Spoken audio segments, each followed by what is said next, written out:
Welcome to our continuing series, Questions and Answers for a World in Crisis.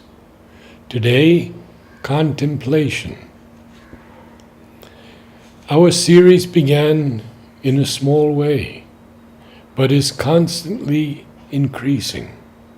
And due to the response of many, we continue to share the answers of Sri Aurobindo and the Mother to important topics in the world, in our lives, and in our yoga. From the Mother, November 28th, 1912. The outer life, the activity of each day and each instant, is not the indispensable complement of our hours of meditation and contemplation, and is not the proportion of time given to each the exact image of the proportion which exists between the amount of effort to be made for the preparation and realization for meditation, contemplation. Union is the result obtained. The flower that blooms, the daily activity is the anvil on which all the elements must pass and repass in order to be purified, refined, made supple and ripe for the illumination which contemplation gives to them. Very modestly, we must take advantage of all the minute opportunities offered to knead and purify some of the innumerable elements, to make them supple, to make them impersonal, to teach them forgetfulness of self and abnegation and devotion and kindness and gentleness. And when all these modes of being have become habitual to them, then they are ready to participate in the contemplation and to identify themselves with Thee in the supreme concentration. Question to Mother. Is there a relation, sweet Mother, between concentration and contemplation? Mother.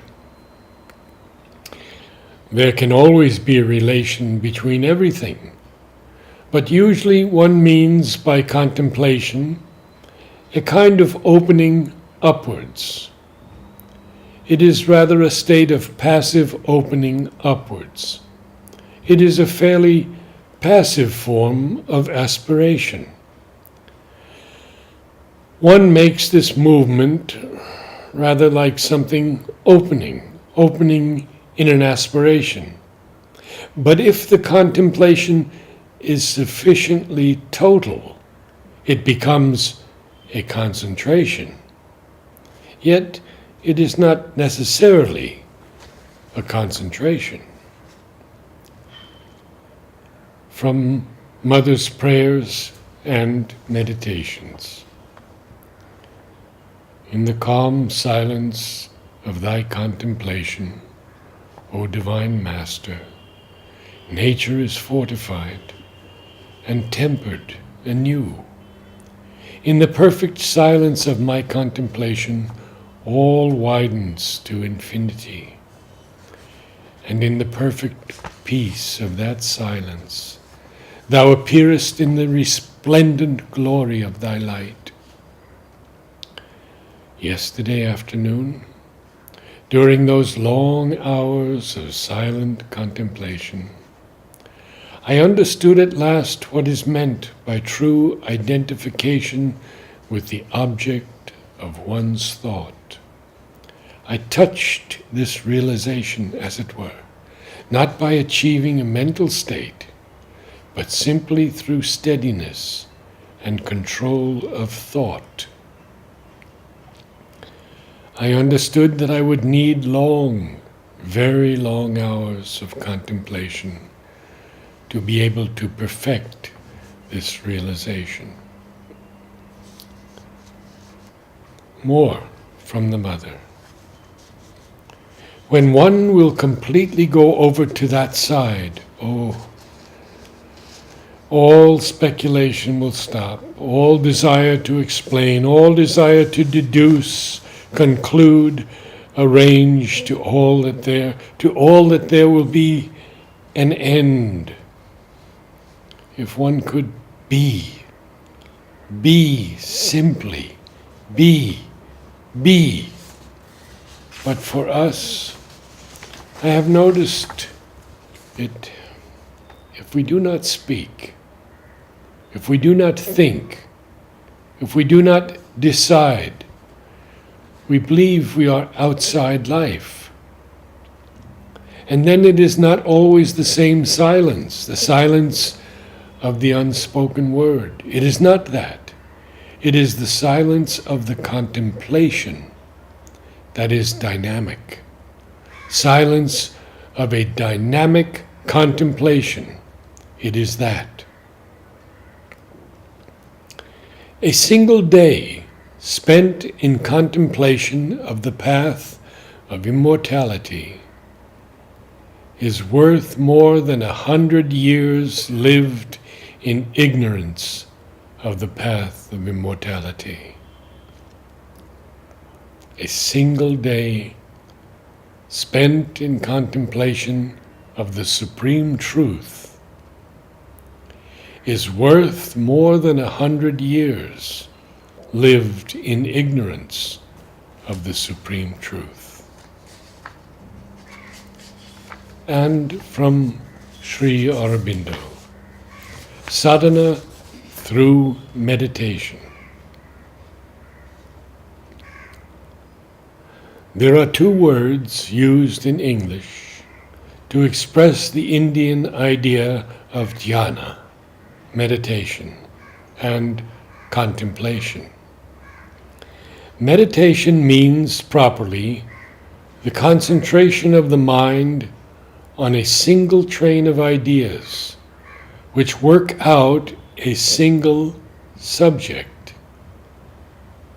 Contemplation means regarding mentally a single object, image, idea, so that the knowledge about the object, image, or idea may arise naturally in the mind by force of the concentration. Meditation is the easiest process for the human mind, but the narrowest in its results. Contemplation, more difficult, but greater.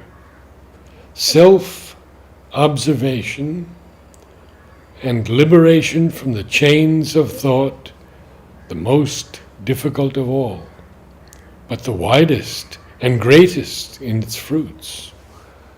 One can choose any of them according to one's bent and capacity. The perfect method is to use them all, each in its own place and for its own object.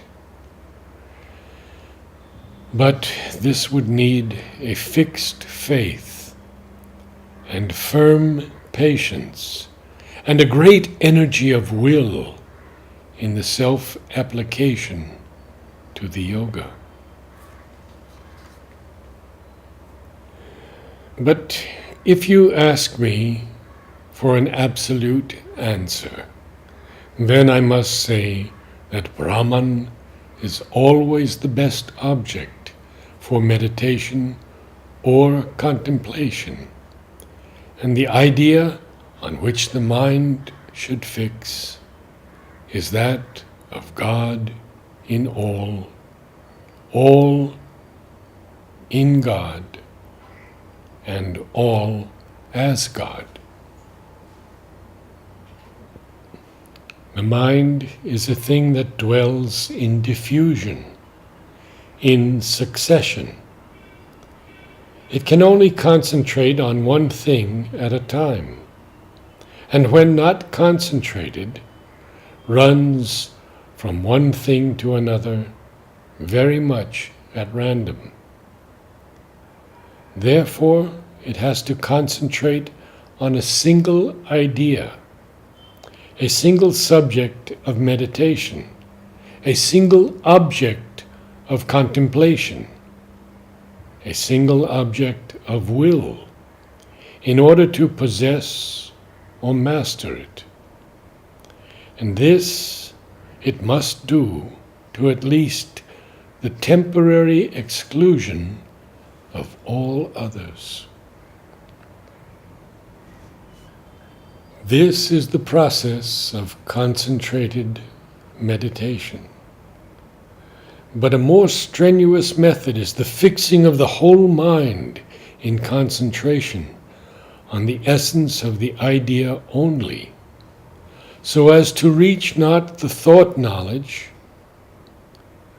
or the psychological experience of the subject, but the very essence of the thing behind the idea.